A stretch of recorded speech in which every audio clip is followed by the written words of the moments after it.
My next guest is here to give us the most up-to-date information on tax laws and how they govern the oil and gas industry. Pat Hanley is tax partner at Hein Associates. Welcome, Pat. Hi, Quinn. Tell us, has there been any movement with repealing tax deductions for the oil and gas industry? There's really been no movement in the last few months. The Repeal Big Oil Tax Subsidies Act failed in March of this year in the Senate. The act was to essentially repeal 5 subsidies or deductions targeted to the 5 largest integrated oil and gas companies.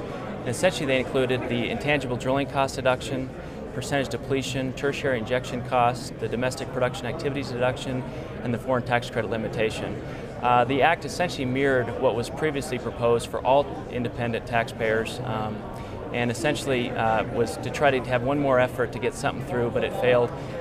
In the next few months, I don't see anything coming out of Congress. There's much more pressing tax reform issues that need to be legislated between now and year end, but I don't think it's going to go away. And what is the current status of extending the Bush tax cuts? There's been a lot of movement coming out of both the House and the Senate recently. The biggest issue is who they will be extended to. The Democrats believe that anyone making less than $250,000 the Bush tax cuts should be extended. The Republicans believe that they should be extended to all taxpayers. If nothing happens, which is always a possibility, the top rate will go from 35% to 39.6%. Cap gains will go from 15 to 20.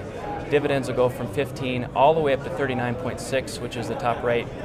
I don't think this is going to happen. I guess what recently came out of the Senate, they're mirroring, or at least linking up, the cap gain rates and the dividend rates. So at least that's one positive thing, because if dividends go from 15 all the way up to 39.6, it may have some market implications. But stay tuned, there's a lot to happen in a very short period of time, so hopefully they'll come to some consensus and we'll know more in the short term.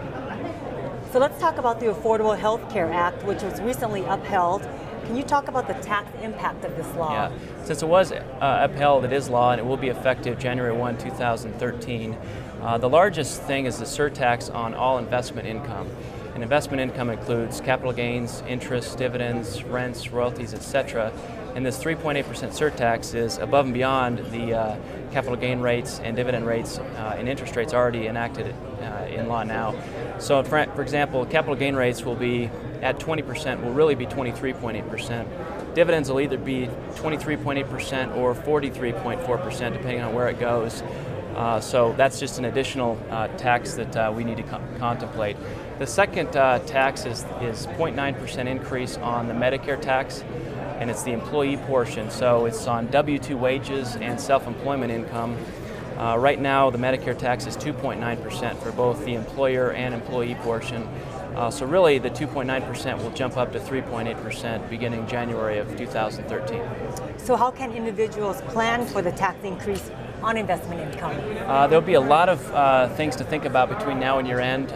Certainly, if the rates significantly increase, which we're not sure at this point, but if they do, you can certainly maximize your capital gains in 2012. You can shift your portfolio to growth stocks that don't pay dividends.